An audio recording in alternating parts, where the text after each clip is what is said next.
បាទខ្ញុំបានយកដួងតារារួមជាមួយនឹងលោកគ្រូសាំងសរឿនលោកគ្រូហៅពៅ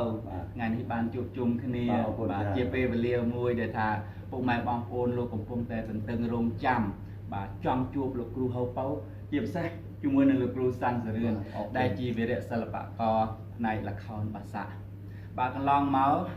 ខ្ញុំតែងតែបានទទួលនៅ comment ពីសំណាក់ពុកម៉ែបងប្អូនមិនថាក្នុងនិងក្រៅប្រទេសទេគាត់សំណូមពរឲ្យខ្ញុំនឹងធ្វើយ៉ាងណាបាទសូមការសុភាបាទជួបជាមួយនឹងលោកគ្រូសាំងសរឿនផ្ទាល់តែម្ដងគឺថាចង់ដឹងវិស័យទុកបច្ចុប្បន្នយ៉ាងម៉េច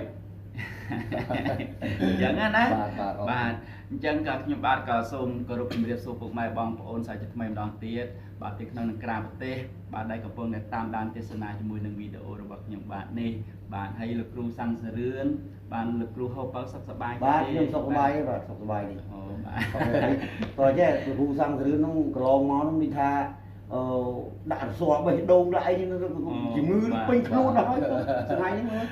មើលបាទលោកគ្រូសំទោសលោកគ្រូបាត់ជើងដល់ពេលខ្ញុំពេនភ្នែនអញ្ចឹង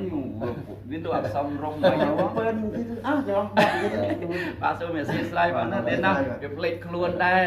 ព្រោះថាមកហ្នឹងគឺថាសឹងតែមិនបានក្រុមទុកអីច្រើនទេគ្រូណាជួបគ្នាណាត់ជួបគ្នាតាមផ្លូវណែគេហៅថារ៉ូទីតាំងតតបាទអញ្ចឹងបងមានអ្វីផ្ដាំផ្ញើទៅកាន់ពុកម៉ែបងប្អូនក៏ដូចជាការសួរសុខទុក្ខទៅកាន់លោកដែលកំពុងទេសនាបាទមុននឹងខ្ញុំជំរាបសួរដល់បងប្អូនទស្សនិកជនខ្ញុំជំរាបសួរលោកប្អូនយុវតារាហ្នឹងបាទសួរលោកគ្រូអរគុណបាទជួបគ្នាដែរបាទខ្ញុំឃើញបង្ហោះតាមเพจច្រើនលោកគ្រូឥឡូវទុំបងខ្ទង់លោកបឹងមកបាត់អាខ្ទង់ទៀតឥឡូវលុយក៏សម្បងដែរបាទមែនទេសួរបងប្អូនទស្សនិកជនក្នុងប្រទេសនិងក្រៅប្រទេសដែលលោកអង្គលោកទាំងអស់ដែលក្រុមតែងកាយគ្រប់គ្រងលីលីបាទជាតួសិល្បករជាចាស់ដែលមានឈ្មោះថាសាំងសរឿននេះបាទជាយូរដែរហើយដែលលោកប្អូនយុវតារាបាទគាត់មិនបានសុភីខ្ញុំហើយសួរថាតើខ្ញុំបាត់នេះទៅណាបងទៅណាមកណាសុខទុក្ខយ៉ាងណាអីទេបងប្អូនទស្សនិកជនប៉ុន្តែតាំងពីឈឺមកវារៀងជរាហើយដែរតែនៅសំដែងបានបន្តិចបន្តួចមិនដូចពីមុនទេដែលហោះតតធាក់វាយតបអីហ្នឹងមិនដូចពីមុនទេពីព្រោះខ្ញុំសពហើយខ្ញុំលេបថ្នាំជាប្រចាំព្រឹកមកលេបល្ងាចមកលេបរហូតមកបាទលេបក៏អស់មួយរហូតមកបាទឥឡូវនេះថាចេះកាត់ប្រសាសន៍គ្រូតិចកាត់ថាពីមុនច្រៀងតែផ្លែ2ហើយឥឡូវរហូតដល់ផ្លែ1ច្រៀងតាមលោកតាសាំងសរុនគ្រូជើងចាស់មានពីដើមទៀតលោកគ្រូអូខ្ញុំកោតឲ្យមិញហ្នឹងឆ្ងាញ់ទៅមកជាមួយនឹងបងអញ្ចឹងទៀតណែនិយាយពីសូមអភ័យទោសពីសំណាក់បងប្អូនទស្សនិកជនផងទាំងលោកគ្រូហៅពៅនិងបាទដោយសារខ្ញុំឲ្យលោកគ្រូពៅកោតអនែផ្លែ1សាកលបងមើលមិញនេះគិតឃើញថាទុកឲ្យក្មេងចំនួនក្រោយឲ្យគាត់លបងសំលេងនឹងឲ្យហាត់ដល់ផ្លែ1មុននឹងសំលេងហ្នឹងមិនទាន់ដល់វគ្គបងច្រៀងណាតិចទៀតមិនដល់បាទមិញសំសិនបាទតាមតែពិតខ្ញុំច្រៀងតែផ្លែ2ដែរទេផ្នែកល្ខោនបាសាក់នោះប៉ុន្តែពេលដែលមានវ័យចំណាស់ក៏ប្រឹងស្រែកឲ្យទៅជាផ្លែ1រត់យកជាគេមរតករបស់លោកតាសាំងសរុនក៏ច្រៀងផ្លែ1អញ្ចឹងខ្ញុំច្រៀងផ្លែ1មិនបានរលូនដូចជាលោកតាទេមានកន្លែងវាបាក់ស្ដាប់ខ្លះកន្លែងស្រួលស្ដាប់ខ្លះសូមអធិស្ឋានពីបងប្អូនទស្សនិកជនកាលដែលខ្ញុំឈឺនឹងបានឧបត្ថម្ភខ្ញុំអរគុណណាស់ខ្ញុំប្រឹងធ្វើវីដេអូសុំទោសដែរប៉ុន្តែខ្ញុំមិនចេះខ្ញុំអត់ចេះទេខាងផ្នែកឧបករណ៍នៃខ្ញុំជាទូ social media អីហ្នឹងណាបាទចេះខ្ញុំធ្វើវីដេអូសុំលើកទឹកចិត្តនឹងការគ្រប់គ្រងហើយបាទសូមអធិស្ឋានបាទអញ្ចឹងសុខទុក្ខបងក៏បានរៀបរាប់បាទអំបញ្ញមិញប្រាប់អំពីគេហៅថាការវិវត្តរបស់បងទាំងការឈឺថ្កាត់ហើយបងកំពុងតែបាទត្រូវបានលេបថ្នាំជាបន្តបាទហើយបងប្អូនពុកម៉ែក៏បានធ្លាប់ដឹងខ្លះហើយតេតងអំពីជំងឺរបស់បងគឺតេតងនឹងផ្នែកបេះដូងហើយឥឡូវនេះក៏រសឿ2គ្រាប់បាទរស័របេះដូង2គ្រាប់ជ្រៀងតាំងប៉ុណ្ណឹងហើយស្រៀតស្រែកនៅរួចទៀតតម្រាំបូមទៀតដឹងតែណាហើយបងមានគិតទេថា ពេលដែលយើងកំពុងតែច្រៀងមានបារម្ភខ្លះទេបារម្ភត្រង់ថាពេលដែលយើងច្រៀងទៅវាអាចនឹងបញ្ហាវាកើតឡើងវិញណាបងដូចជាអាចផ្លិតរសឿអីចឹងណាបង អូអរគុណបាទលោកប្អូននេះបើតាមយោបល់ដុកទ័រដែលខ្ញុំទៅមើលនៅពេទ្យយើង179គេតូមីលាហ្នឹងបាទតូមីលាហ្នឹងលោកគ្រូពេទ្យថាបើស្រីច្រៀងក៏យ៉ាងម៉េចក៏ស្រីទៅឲ្យតែលោកគ្រូអីស្រីច្រៀងប៉ុន្តែគាត់ហាមទី1បរិយទី2ស្រាទី3ហូបប្រៃបាទហើយគាត់បានប្រាប់វាថាគ្រូអីមិនជាទេគ្រូអីគាត់ទៅធូបទេកុំឲ្យផ្អាកលាតាមតែផ្អាកលាតាមអត់ធានាទេព្រោះថាលាតាមតាមលោកគ្រូព្រឹកល្ងាចហ្នឹងគឺអាចបានយូរអត់ជាទេគាត់នៅបានយូរបាទពុកម៉ែបងប្អូនជាទីគោរពនិងជាទីមេត្រីបាទកុំឲ្យខាតពេលវេលាយូរបាទឥឡូវនេះចង់ឲ្យបងប្រុសសាំងសរឿនបាទលោកបកស្រាយនៅបទចម្រៀងហើយមិនដឹងថាបទអីទេបាទប៉ុន្តែខ្ញុំជឿជាក់ថាមិនឃ្លាតឆ្ងាយអំពីទម្រង់ល្ខោនបាសាក់ទេលោកគ្រូជួយលោកគ្រូបាទអរគុណបងយូរតារាដូចដឹងហ្នឹងខ្ញុំអ្នកល្ខោនបាសាក់ខ្ញុំទៅច្រៀងនៅសម័យដូចអូនមិនកើតបាទបាទអញ្ចឹងមានតែចង់ឲ្យបងបកស្រាយក្នុងពេលនេះណាបងណាបាទអរគុណបាទអញ្ចឹងមុននឹងខ្ញុំបកស្រាយចម្រៀងបាសាក់មួយបទនេះខ្ញុំបានសូមអភ័យទោសពីសំណាក់បងប្អូនទស្សនិកជនក្នុងនិងក្រៅប្រទេសទាំងអស់បើសិនជាខ្ញុំច្រៀងទៅមានខាតបខុសដោយប្រការណាក៏សូមខន្តីអភ័យទោសខ្ញុំច្រៀងនេះគឺក៏អត់មានប្រូថ្មីទេខ្ញុំច្រៀងប្រូលោកតាសង្សរុនប៉ុន្តែខ្ញុំជួយខ្លះខ្លះវាភ្លេចខ្លះខ្លះយ៉ាងណាបាទប្រូរបស់លោកតាវាស្មារតីមិនដូចពីមុនទេបាទមិនស្វ័យទេបងបាទហើយសំលេងខាងផ្នែកប្រើហ្នឹងក៏មិនដូចពីមុនដែរបាទគាត់ថាបាទស្អីបានហ្នឹងវាអត់ពេញលក្ខណៈឲ្យព្រោះឲ្យព្រោះដាច់បាទវាមានហើអ៊ូតាំងប៉ុណ្ណានេះតាំងហ្នឹងលឺទៅសោទៀតបាទណាឥឡូវអញ្ចឹងសូមលោកគ្រូបកស្រាយតែម្ដងចុះមកគុំណាហើយខ្ញុំសូមគោះប៉ាន់ទេណាបាទគោះដោកអត់គោះទៅដោកបាទប៉ាន់អត់តែអត់សូវជំនាញទេបាទនគររាជរបស់លោកតាសង្សរុនលោកគ្រូហៅពើបាទ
បាទសំលេង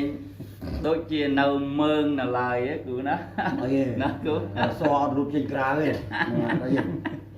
បាទពិតជាព្រោះណាស់ហើយត្បិតតែលោកមានគេថាវ័យចំណាស់វ័យរៀងជ្រេចំណាស់ទៅហើយក៏ប៉ុន្តែសំលេងហាក់បីដូចជានៅល្អណាបាទសំបាទហើយសូមក៏សរសើរគុណបាទហើយតែបាត់តែលោកគ្រូនៅដូចថាមានជំងឺផងអីផងក៏ប៉ុន្តែនៅតែរក្សាស្រឡាញ់ចង់លើកស្ទួយនៅវប្បធម៌របស់យើងជាពិសេសបាទល្ខោនបាសាក់នេះមិនចង់ឲ្យបាត់បង់ទៅណាទេគ្រូណាបាទជាអត្តសញ្ញាណរបស់ជាតិបាទលោកប្អូនបាទលោកប្អូនខាងផ្នែកសម័យនោះមកស្រឡាញ់បុរាណទៅក្នុងបុរាណទៀតនេះបាទខ្ញុំស្រឡាញ់បាទចង់អភិរក្សអរគុណចំពោះលោកប្អូនបុរាណអភិរក្សនៃសិល្បៈបុរាណនេះអរគុណយ៉ាងហើយតាមបាទលោកគ្រូសិតតែយើងឈាមជួមកកើតមកគឺស្រឡាញ់បាទផ្នែកល្ខោនផ្នែកវប្បធម៌បុរាណមិនថាល្ខោនបាសាក់មិនថាអាយ៉ៃទៅដងវែងទេអញ្ចឹងខ្ញុំវិជាគឺថាឈាមជួកើតមកគឺថាចង់តែបំរើផ្នែកសិល្បៈបុរាណរបស់យើងបាទបាទបាទពេលបាត់តែបុរាណយើងរៀនទៅថានៅមិនទាន់ងើបឲ្យបានពងពោះតេតូននឹងការដូចថាទស្សនារបស់មហាជនណាប៉ុន្តែនៅតែចាស់លោកនៅតែគ្រប់គ្រងអញ្ចឹងណាបាទនៅតែចង់ឃើញបាទជាពិសេសបងសង្ឃរឿនកាលពីចំនួនឆ្នាំ8ជាងអីហ្នឹងណាបាទខ្ញុំឃើញគាត់ខមមិនមកថាគាត់ធ្លាប់បានតក្រាងតទេលអង្គុយមើលបងលេងបាទអញ្ចឹងណាបាទហើយអញ្ចឹងក៏គាត់ដិតតាមអនុស្សាវរីយ៍កាលពីគាត់វ័យនៅក្មេងអញ្ចឹងក៏ក្រាងតទេលមើលល្ខោនបដៅគាត់ហូបអំពៅសាងហូបសណ្ដែកដីអញ្ចឹងណាគាត់នៅតែនឹករលឹកអនុស្សាវរីយ៍របស់យើង